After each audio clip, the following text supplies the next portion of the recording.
Assalamualaikum warahmatullahi wabarakatuh.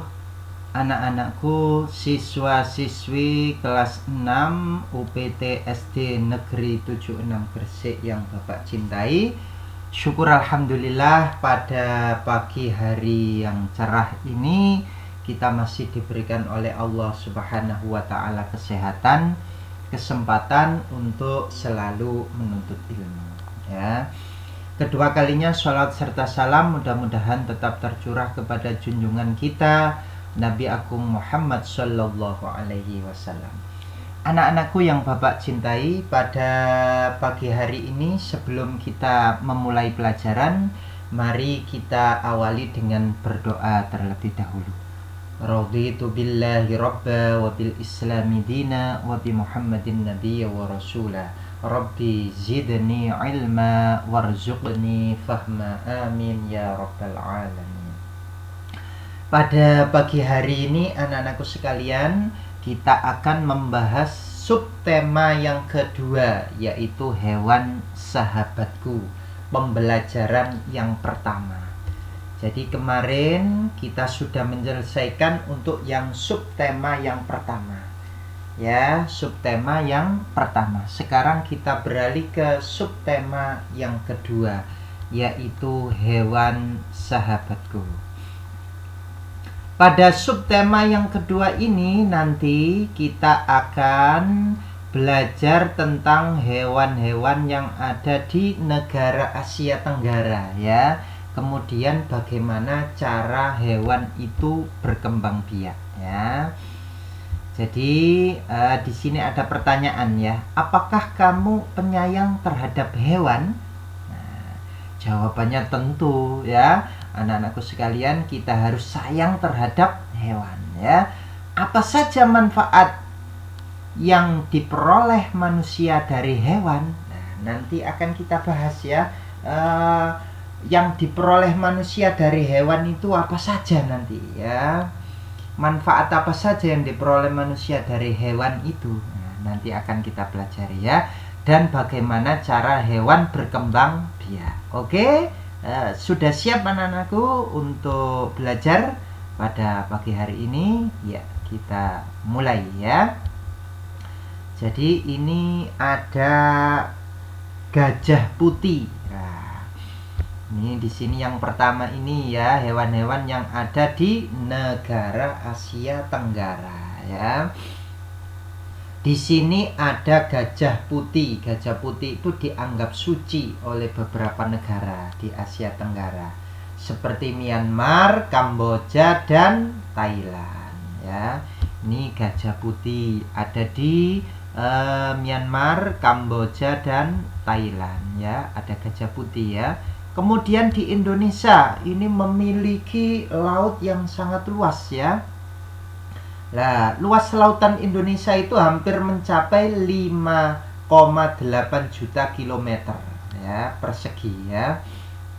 Jadi luas lautan Indonesia itu mencapai 5,8 juta kilometer persegi. Di dalam lautan Indonesia ini tersimpan perikanan yang cukup besar.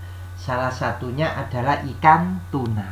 Nah, kalau tadi gajah putih, sekarang di Indonesia ada ikan tuna, ya. Ikan tuna ini adalah ikan yang paling dicari-cari oleh negara Jepang, Amerika Serikat, dan Uni Eropa. Makanya ikan tuna ini banyak diekspor, ya, dijual ke luar negeri, ya, ikan tuna ini. Yang menghasilkan adalah dari lautan Indonesia, ya.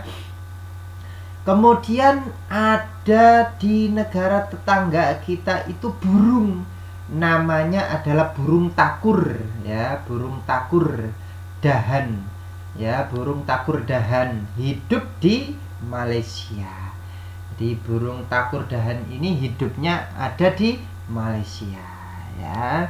Nah, kemudian anak-anak, kalau kita sudah tahu bahwa di beberapa negara di Asia Tenggara itu memiliki hewan-hewan tertentu, ya, maka di sini nanti akan kita kelompokkan anak-anakku sekalian. Ada hewan itu yang berkembang biak dengan beranak. ada hewan itu yang berkembang biak dengan bertelur, dan ada hewan itu yang berkembang biak dengan beranak dan bertelur. Nah, kalau misalkan di sini ayam berarti bertelur, sapi berarti beranak, ya kan? Nah, sapi berarti beranak, ya. Ada yang bertelur dan beranak. Nah, nanti akan kita pelajari, ya. Nah, yang bertelur itu, ya, yang bertelur itu disebut dengan ovipar, ya, bertelur, ya. Yang berkembang biak dengan cara bertelur itu disebut dengan ovipar, ya. Ovipar itu apa? Yaitu hewan yang berkembang biak dengan cara bertelur, ya. Contohnya adalah ayam dan jenis burung-burung, ya. Kemudian vivipar. Vivipar itu adalah berkembang biak dengan cara melahirkan, ya. Hewan yang berkembang biak dengan cara melahirkan disebut dengan vivipar, ya. Vivipar. Contohnya adalah sapi, kucing, gajah. Ini contoh hewan-hewan vivipar yang berkembang biak dengan cara melahirkan, ya, atau disebut dengan vivipar. Kemudian ada juga hewan itu yang bertelur dan beranak, ya, atau melahirkan, ya, yaitu disebut dengan ovovivipar, ya. Ovovivipar itu adalah hewan yang berkembang biak dengan cara bertelur sekaligus beranak atau melahirkan, ya. Contohnya adalah ular, ya. Beberapa jenis ular tidak selamanya melahirkan anaknya. Kadang-kadang pada saat mengeluarkan anaknya masih ada anak ular yang terbungkus cangkang telurnya, ya. Perkembangbiakan seperti ini dikatakan bertelur sekaligus beranak, ya. Jadi ular, ya. Ini contohnya yang berkembang biak dengan ovovivipar, ya, jenis ular, ya. Kemudian anak-anakku sekalian, selain kita mempelajari tentang perkembangbiakan hewan, ya, kita juga mempelajari potensi ekonomi negara-negara anggota ASEAN. Di ASEAN itu berkembang potensi ekonominya itu apa, ya, kira-kira, ya. Ya, jadi kawasan Asia Tenggara terletak pada jalur perdagangan dunia, ya. Kawasan ini menjadi jembatan antara kawasan Eropa dan Asia Timur. Oleh sebab itu, Asia Tenggara menjadi wilayah persaingan, ya, bagi pihak-pihak yang ingin memanfaatkan kedudukan strategis kawasan ini, ya. ASEAN berperan sebagai wadah untuk menghindari persengketaan yang mungkin timbul. Nah, di sini ada persaingan, ya, dalam hal perdagangan, ya, di kawasan Asia Tenggara. Ini di Brunei Darussalam. Brunei Darussalam ini terkenal dengan sumber daya alam berupa minyak bumi dan gas. Ya, ya. Brunei ini menjadi negara di Asia Tenggara yang memiliki pendapatan per kapita tertinggi, ya. Jadi ini, ya, negaranya kaya ini, ya, Brunei Darussalam, karena penghasil minyak dan gas alam. Maka disebut dengan negara dolar, ya, petrodolar, ya, negara petrodolar, ya. Kemudian Filipina. Di Filipina ini negara kepulauan yang mata pencaharian penduduknya adalah pertanian, ya. Jadi mata pencaharian sebagian besar penduduknya pertanian, seperti Indonesia ini, ya. Nah, kemudian ada beberapa produk unggulan pertanian yang diekspor. Diekspor artinya dijual ke luar negeri, ya, seperti nanas, padi, kelapa, dan gula. Ini adalah ekonomi yang ada di Filipina, ya. Sekarang kita beralih ke Indonesia. Indonesia ini sangat luas, ya. Lautnya luas, daratannya juga luas. Maka Indonesia ini kaya dengan berbagai macam sumber daya alam, ya. Di sini Indonesia ini mengekspor minyak dan gas bumi. Nah, minyak dan gas buminya juga diekspor, ya. tekstil dan produk-produk dari kayu juga diekspor ya. Selain itu anak-anak ya, Indonesia ini kalau lautnya luas tentunya ikannya juga banyak ya, sehingga ya keindahan alam Indonesia pun juga memiliki daya tarik ya, yang menjadi sumber devisa negara dari sektor pariwisata. Jadi selain mengekspor minyak, gas bumi dan sumber daya alam yang lain ya, diekspor ke luar negeri, dijual ke luar negeri, juga kita memiliki daya tarik ya dalam hal pariwisata karena keindahan alamnya ya. Jadi banyak wisatawan yang datang ke Indonesia ya. Kemudian Kamboja, di Kamboja mengalir Sungai Mekong ya, Sungai Mekong di daerah Sungai Mekong merupakan daerah yang subur ya. Mata pencaharian penduduk Kamboja adalah pertanian ya. Hasil pertanian Kamboja yang terbesar adalah padi dan karet ya. Jadi padi dan karet ini hasil pertanian yang besar ya di negara Kamboja.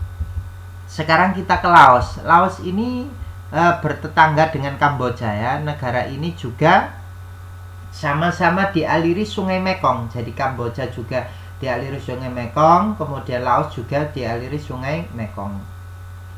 Maka di sini karena dialiri sungai, maka sebagian besar penduduknya adalah bertani ya. Sebagian besar penduduk Laos itu bertani ya. Kemudian di Malaysia ini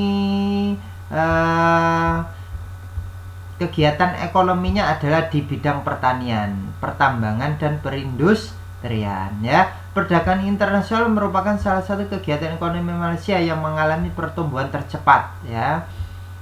Seperti peralatan elektronik, minyak dan gas bumi diekspor ke negara lain ya. Produk dari kayu, minyak sawit, karet, tekstil, sepatu, dan bahan kimia juga diperdagangkan di dunia internasional. Jadi di Malaysia ini hampir sama ya dengan Indonesia.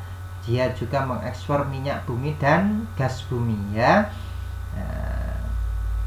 Kemudian Myanmar, mata pencaharian utama penduduk Myanmar adalah pertanian, perkebunan, dan pertambangan ya. Padi merupakan hasil utama dari pertanian di sana. Ya, Myanmar merupakan salah satu negara penghasil padi terbesar di Asia Tenggara. Jadi, penghasil padi terbesar di Asia Tenggara Myanmar, ya. Kemudian Singapura merupakan negara paling maju di kawasan ASEAN. Jadi, negara yang paling maju ya. Singapura sangat strategis. Saat ini Singapura menjadi transit teramai di Asia. Ya. Ini negara Singapura. Sekarang Thailand. Thailand ini disebut dengan negara lumbung padi di Asia Tenggara. Padi memang merupakan hasil pertanian terbesar dari negara ini ya. Selain itu perkebunan, kehutanan, pertambangan dan industri juga merupakan kegiatan ekonomi penduduk Thailand. Jadi selain bertani, berkebun ya, juga ada kehutanan, pertambangan dan industri ini di Thailand. Juga ada pariwisata. Jadi banyak turis mancanegara itu yang datang ke Thailand ya, karena ini ya, bangunannya unik ya di Thailand itu ya. Kemudian ada Vietnam. Vietnam ini juga termasuk negara Asia Tenggara ya. Setelah pulih dari perang Vietnam ya, negara ini mulai berkembang di berbagai sektor perekonomiannya, yaitu pariwisata dan turisme mendukung perkembangan ekonomi. Jadi di bidang pariwisata ya untuk Vietnam ini ya. Nah, ini anak-anak keterangan untuk hari ini ya. Mudah-mudahan bermanfaat ya keterangan untuk hari ini ya.